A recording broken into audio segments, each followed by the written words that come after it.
Muri iki gihe rero Leta Zunze Ubumwe za Amerika zifatanyije na Israel bari kugenda bagaba ibitero bikomeye cyane kuri Iran. Hari abantu benshi cyane bafite ubwoba, bari gutekereza bati wasanga hari umunsi tuzabyuka tugasanga habayeho gukoresha intwaro kirimbuzi. Turabizi neza ko intwaro kirimbuzi hari ibikorwa byinshi cyane zangiza, hari n'abaturage benshi cyane bangirika. Mbese intwaro kirimbuzi ni uburozi, ni ubumara bisiga, hari ingaruka nyinshi cyane biteje. Muri iki gihe abantu bari kwibaza ngo ese hagati ya Iran hamwe na Leta Zunze Ubumwe za Amerika zifatanyije na Israel haba hari uruhande rumwe rushobora kuzabyuka mu gitondo rukaba rwakoresha intwaro kirimbuzi? Aka kanya rero ubundi reka turebe ngo izi ntwaro kirimbuzi byagenze gute kugira ngo zikoreshwe. Ese haba hari ibimenyetso bimwe na bimwe biri kugenda bigaragara aka kanya hagati muri iyi ntambara iri guhuza Amerika ifatanyije na Israel barwanya igihugu cya Iran?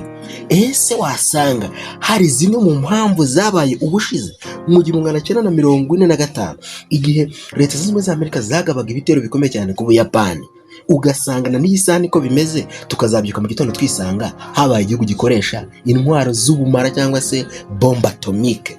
Ni byiza neza yuko rero tugiye gusesengura turebe ngo ubundi ubushize byagenze gute, byagenze bite kugira ngo Leta Zunze Ubumwe za Amerika zikoreshe bombe atomike barasa mu Buyapani, hanyuma intambara ya kabiri y'isi yose igahagarara. Ubundi ni intambara yatangiye tariki ya mbere z'ukwezi kwa 9 1939.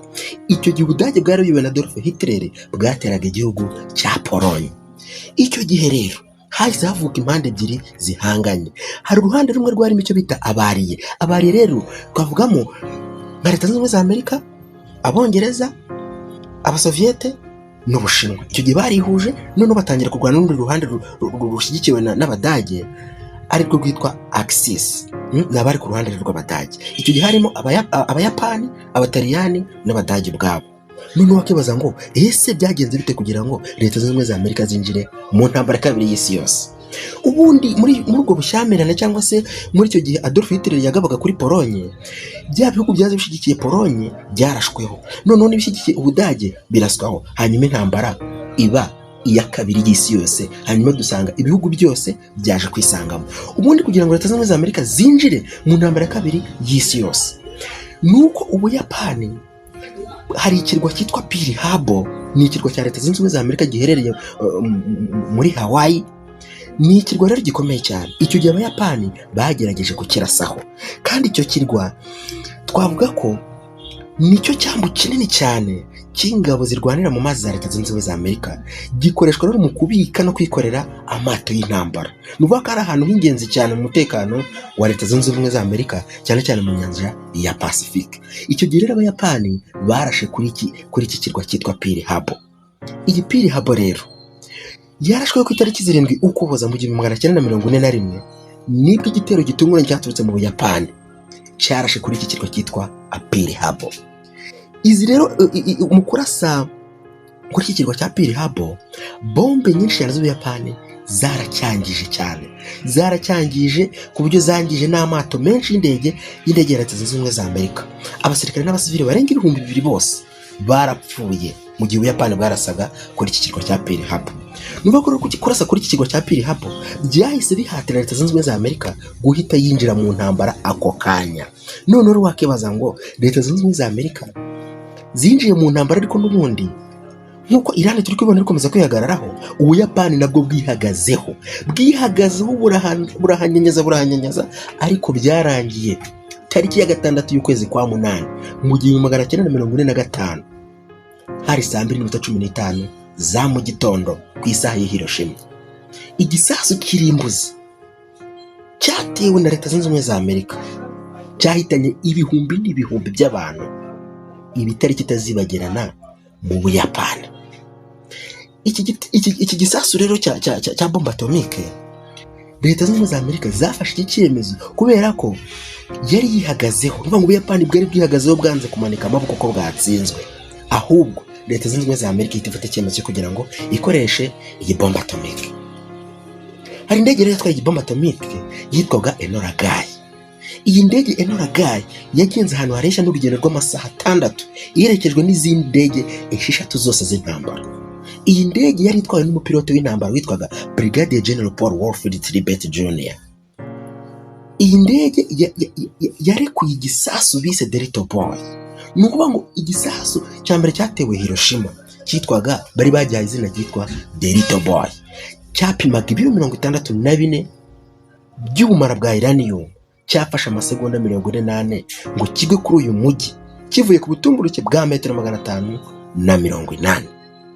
Impamvu rero nyamukuru yatumye Leta Zunze Ubumwe za Amerika zihitamo uyu mujyi wa Hiroshima ni ukubera iki? Kubera iki Ubuyapani bwari bufite imijyi myinshi cyane, ariko hakaba imijyi y'ingenzi Leta Zunze Ubumwe zakoresheje zigerageza bombe atomike kugira ngo Ubudage bumanike amaboko. Kubera iki ubundi bahisemo Hiroshima?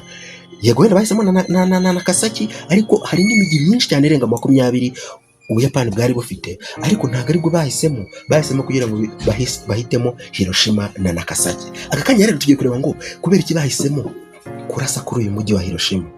Ubundi Hiroshima niwo mujyi wari ufite ibirindiro bikomeye cyane bya gisirikare by'Ubuyapani, ku buryo Abayapani niho benshi cyane bakuraga ibikoresho mu kugira ngo barwane intambara. Ni ukuvuga ngo cyari icyicaro gikomeye cyane, kuko ni naho barundaga ibikoresho by'intambara, noneho akaba naho hategurirwa ibitero bikomeye cyane igisirikare cy'Ubuyapani cyagabaga ku bindi bihugu.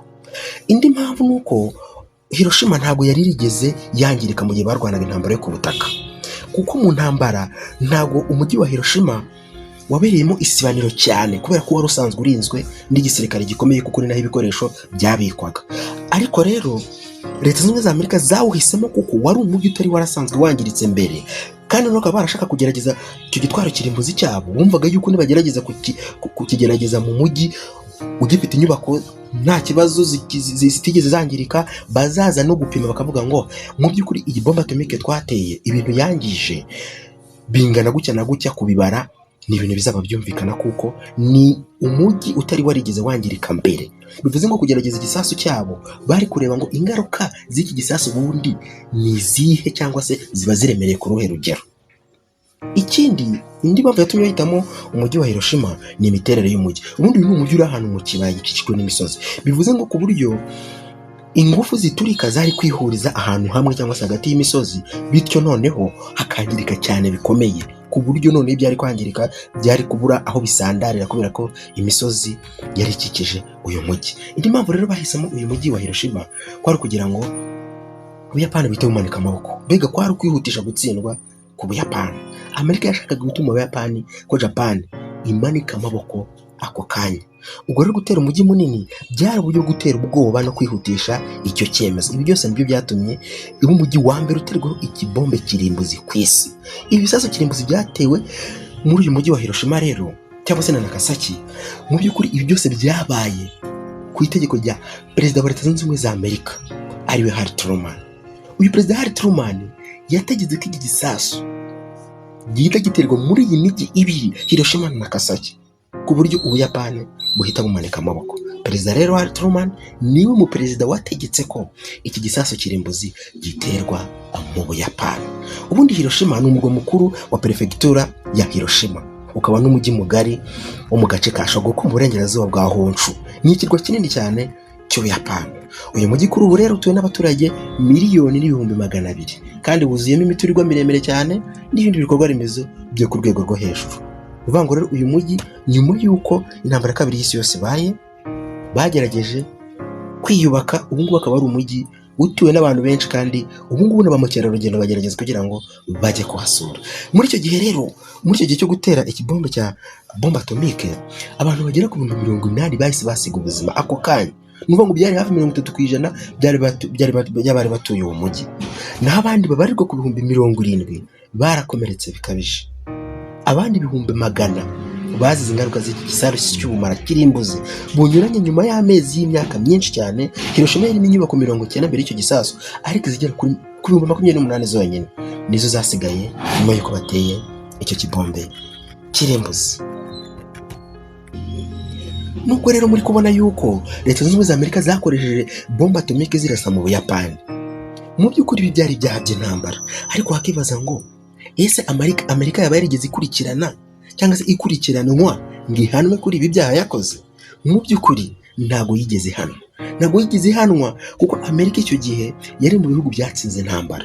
Ikindi nta mategeko mpuzamahanga yari harasobanutse neza ku buryo yashoboraga gufasha Leta Zunze Ubumwe za Amerika kugira ngo iburanishwe, mbese iryozwe ibyo byaha by'intambara yakoze. Ikindi ni politike y'isi. Ibihugu bikomeye byari bifite ijambo rikomeye mu byemezo byafatwaga, ku buryo Leta Zunze Ubumwe za Amerika yari mu bihugu byafataga ibyemezo. Urumva ko byari bigoye kugira ngo ize kwifatira icyemezo ubwayo. None ubu turi kwibaza ngo ese ntiwasanga hagati ya Leta Zunze Ubumwe za Amerika na Israel mu bitero bari kugaba kuri Iran hashobora no kuzakoreshwa bombe atomike cyangwa se ibitwaro bya kirimbuzi? Reka tubihanga amaso. Kora subscribe kuri channel yacu. Iyi ni The Real Magic, dukomeze kugenda